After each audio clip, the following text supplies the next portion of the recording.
पहला प्रश्न है, भोग धराते समय फूल की माला बड़ी हो जाती है या नहीं? अपन देखें पुष्टि मार्ग में यथा देहे तथा देवे का सिद्धांत। अपन जब खुद फूल की कोई भी चीज शरीर पर ग्रहण करके और खाना पसंद नहीं करते हैं, तो श्री प्रभु को भी अपन वही तरह से सेवा में क्रम लेते हैं। श्री प्रभु को जब अपन माला धराते हैं, खास करके शीतकाल जब होता है, तो ठंडा फूल अपने शरीर पे कहीं अड़ जाए तो अपन को भी कभी छूट जाती है। उसी तरीके से श्री प्रभु की सेवा में भी क्रम होता है कि भोग से पूर्व माला बड़ी कर ली जाती है। दूसरा प्रश्न है, प्रभु को पौड़ाते समय कौन से श्रृंगार रखने चाहिए? ये बहुत ही बढ़िया प्रश्न है। पौड़ाते समय अलग अलग स्वरूप का अलग अलग क्रम है। जिस तरीके से जिनके यहाँ खाड़े स्वरूप विराजते हैं, वहां श्रीमत मस्तक से लेके और चरणारविंद तक अगर जो मैं बताऊं, तो पाग रहती है, पाग की लड़ रहती है, कलगी बड़ी हो जाती है, शीशफूल की लड़ बड़ी हो जाती है। उसके बाद बाग, तिलक, अलंकार आदि वैसे ही रहते हैं। नखवेसर अगर जो उत्सव के क्रम में बड़ा धराया हो तो वो छोटा धरा लेते हैं, और चिबुक बड़ा हो जाता है, कौस्तुभ बड़ा हो जाता है, कंठाभरण यथावत रहता है। उसके बाद वस्त्र के क्रम में टंगिया आप धराए रहते हैं, और चरणारविंद के श्रृंगार के क्रम में सिर्फ नूपुर और नखभूषण आते हैं। दूसरे कोई भी अन्य श्रृंगार अनवसर के समय खाड़े स्वरूप में नहीं रहते हैं। वहीं अगर जो लालन के स्वरूप की अगर जो बात की जाए, तो लालन के स्वरूप में भी दो तरह के क्रम होते हैं। एक जो वैष्णव सिर्फ बाल लीला के श्रृंगार टोपी, वागा और कंठाभरण धराएंगे, और एक होते हैं जो अन्य श्रृंगार भी करेंगे। श्रीमस्तक पे खुले बाग इत्यादि के श्रृंगार होंगे, गादी के श्रृंगार होंगे, तो उस दोनों में कैसे लेना चाहिए? तो उन दोनों में बहुत ही सीधा एक मार्ग है, कोई कंफ्यूजन नहीं है कि लालन के स्वरूप अगर जो विराजेंगे तो पौड़ते समय अगर जो जरी के वागा होंगे तो सादा सूती वागा धर लेंगे, कंठाभरण आप धरा के रखेंगे, और श्रीमस्तक के श्रृंगार तो दोनों ही सेवा क्रम में बड़े हो जाते हैं। तो लालन के क्रम में न टोपी रहती है, न बाग इत्यादि खुले अगर जो आपने धराई है तो पौड़ाते समय वो बड़ी कर ली जाती है, और सीधे श्रीहस्त पे आप पौड़ते हैं। तो लालन का क्रम तो ये हो गया। इसके बाद में चित्र सेवा जो करते हैं, उनके लिए सेवा क्रम में ये रहता है कि मंगला के अगर जो है तो दिन भर में तो आप श्रृंगार आप प्रभु को करेंगे, लेकिन पौड़ाती समय का जो क्रम है वो सभी श्रृंगार बड़ी करके लालन के ही क्रम की तरह अगर जो जरी के वागा आपने धराए हैं तो बड़े करके सूती वागा आप पौड़ते समय धरेंगे, और फिर से अंगवस्त्र करके और फिर धराएंगे, जिससे कि आपको कोई भी श्रम पड़ा हो, अगर लगाव रह गया हो, कोई भी श्रृंगार की कोई अवशेष रह गए हो, तो वो अंगवस्त्र में आ जाए और आप प्रसन्नता से पौड़ सकें। मूल क्रम में तो इस सेवा के यही है। कुछ बातें ऐसी होती है कि इसके अलावा भी काफी कुछ श्रृंगार अलग अलग भाव से रहते हैं, लेकिन हम लोग जो देखते हैं और पूज्य आचरण से जो हम सेवा क्रम पद्धति जो सीखे हैं, उसमें ये तीनों सेवा प्रकार में यही क्रम रहता है। सेवा में आरती का क्रम लिया जाता है या नहीं? ये बहुत ही बढ़िया क्रम है। आगे आप लिख रहे हैं कि पहले वचनामृत में कहा गया था कि समर्पण भाव से आरती होती है, तो गृह सेवा के क्रम में उसे क्यों नहीं लिया जाता? यहाँ पे एक चीज समझने की बहुत जरूरी है। मंदिर का जो क्रम है वहां पे दो अलग आरती के क्रम है। खंड की आरती होती है और थाली की आरती होती है। जैसे मंगला में खंड की आरती हुई तो खंड में समर्पण के साथ साथ आतुरता जो विरहाग्नि है उसका भी भाव रहता है, और उसमें तीन खंड रहते हैं, सात्विक, राजस और तामस। तीनों खंड में बातियां लगाकर और उनसे आरती की जाती है।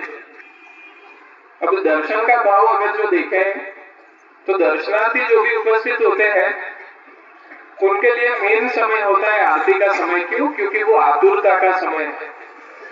इसलिए आरती के समय जो बोले जाते हैं उन्हें आरती का शब्द जो है उसे कहा जाता है आरार्तिकम, मतलब मन की सबसे तीव्र भक्ति की भावना और विरागनी श्री प्रभु के चरणारविंद में समर्पित करना, ये खंड की आरती का मूल रूप है।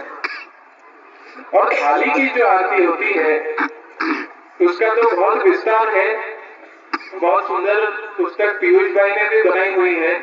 अलग अलग प्रकार की आरती है, यंत्र के क्रम लिए हुए हैं, और वो मूल भाव जो होता है वो राजसी भाव से आरती होती है, इसलिए राजभोग में की जाती है। तो मूल जो वहां स्वरूप विराज रहे हैं वो श्री वल्लभ कुल के सेव्य कहीं ना कहीं रहेंगे, तो वहां आरती का क्रम लिया जाएगा। आप देखेंगे कि जहाँ पे बैठक जी में जो अगर अपन आचार्य चरण का क्रम देखें तो बैठक जी में आरती का क्रम या छठी का क्रम नहीं लिया जाता, वहां सिर्फ जारी चरण स्पर्श का क्रम ही लिया जाता है। लेकिन उनके ही कुल में हम लोग होते हुए कभी भी पधरावनी में जाएंगे तो वहां चूर्ण की आरती होगी। क्यों? क्योंकि हर एक आरती का भाव अलग है। जिस तरह से 3 प्रकार के भक्तों का मैंने आपको उदाहरण बताया, और जिस तरह से राजसी आरती का मैंने आपको थाली का क्रम बताया, उसी तरीके से पधरावनी में हम लोग जब जाएंगे और जो आरती होगी वो नजर मारने के क्रम से आरती होती है। इसीलिए वो आरती करके और चारों दिशा में 4 मुट्ठी बजाने का क्रम होता है।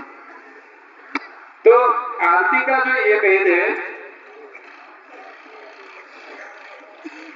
उसमें ग्रह सेवा में जो विराज रहे हैं प्रभु, वो किस रूप में विराज रहे हैं ये समझना अपन को बहुत जरूरी है।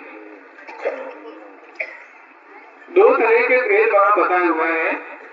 पहले है पुरुषोत्तम विशिष्ट गुरु स्वरूप, मतलब कि गुरु की कहानी से स्वयं श्री पूर्ण पुरुषोत्तम के स्वरूप जहाँ विराज रहे हैं, जैसे कि मंदिरों में। और किसी से भी आप हमसे भी सेवा करवाएंगे तो वो सेवा स्वरूप में कौन सी भावना वहां स्थापित हो रही है।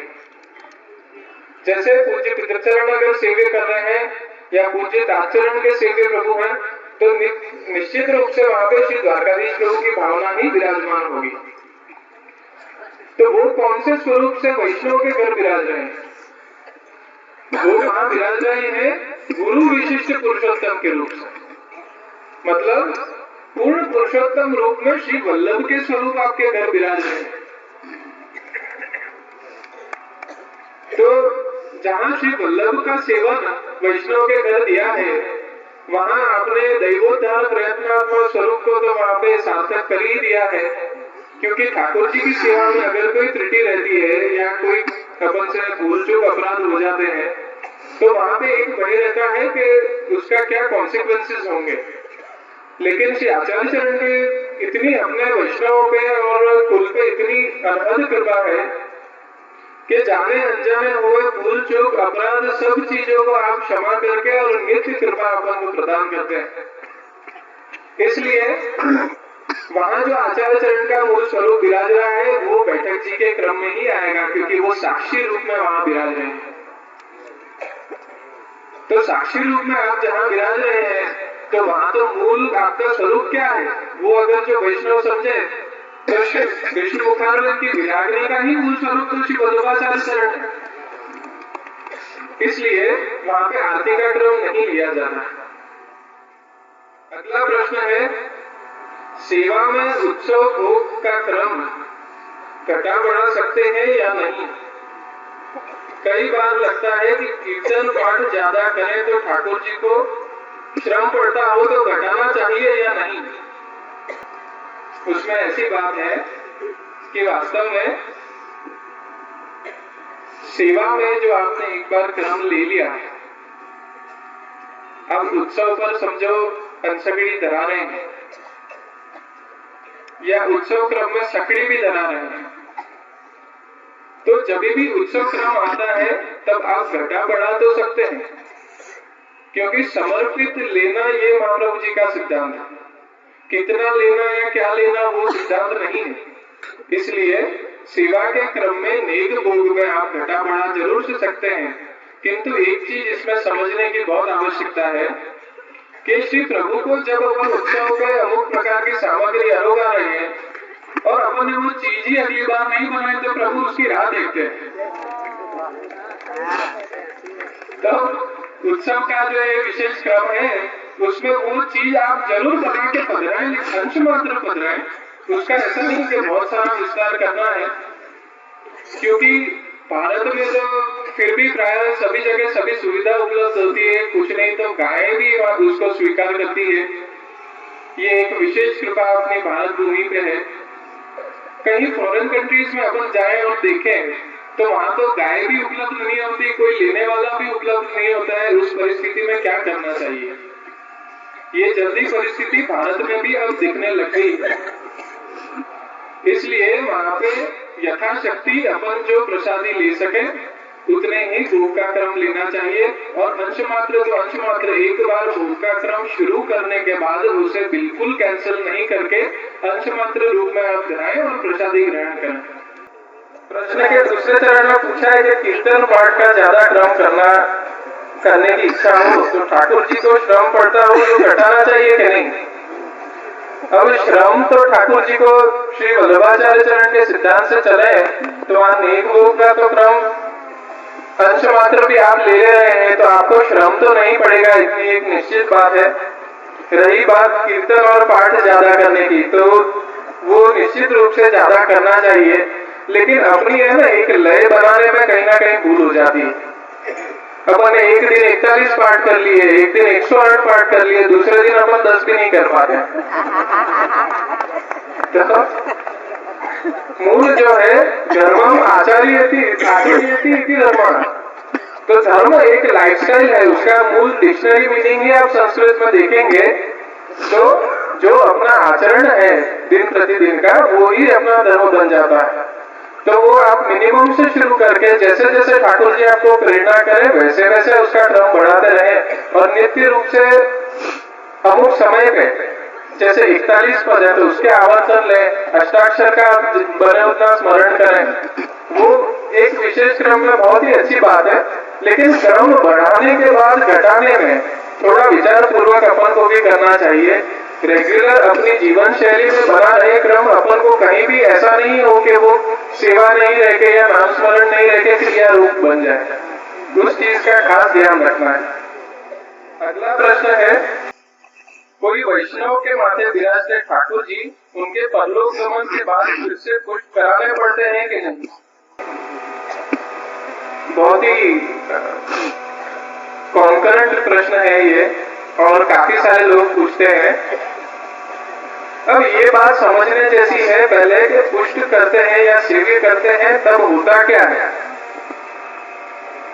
तो स्वरूप सेव्य करना मतलब क्या है? स्वरूप एक मूर्ति है या एक चित्र है, मतलब कि एक पात्र है।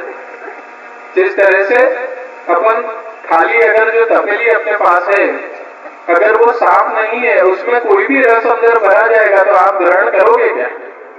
उसे नहीं कर पाओगे।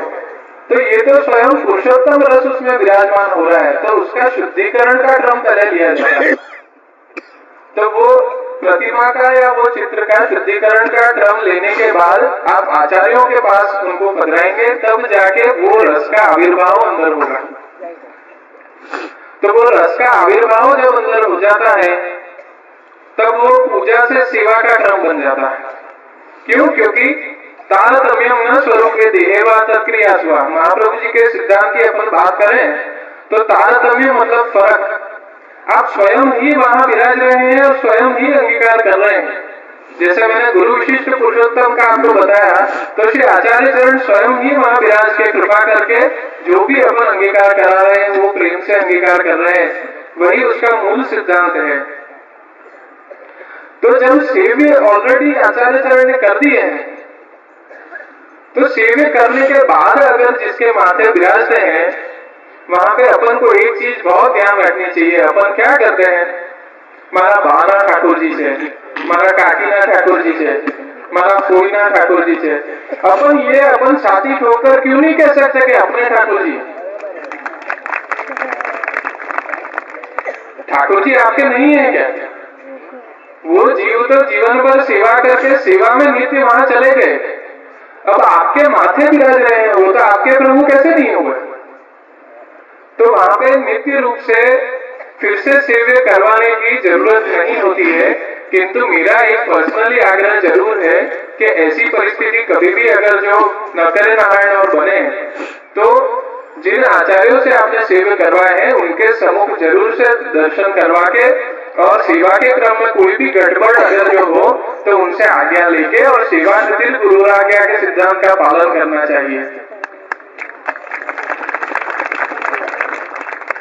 तो आज और इच्छा तो थी, लेकिन समय के अभाव के कारण मैं इतने ही प्रश्नों का उत्तर दे रहा हूँ।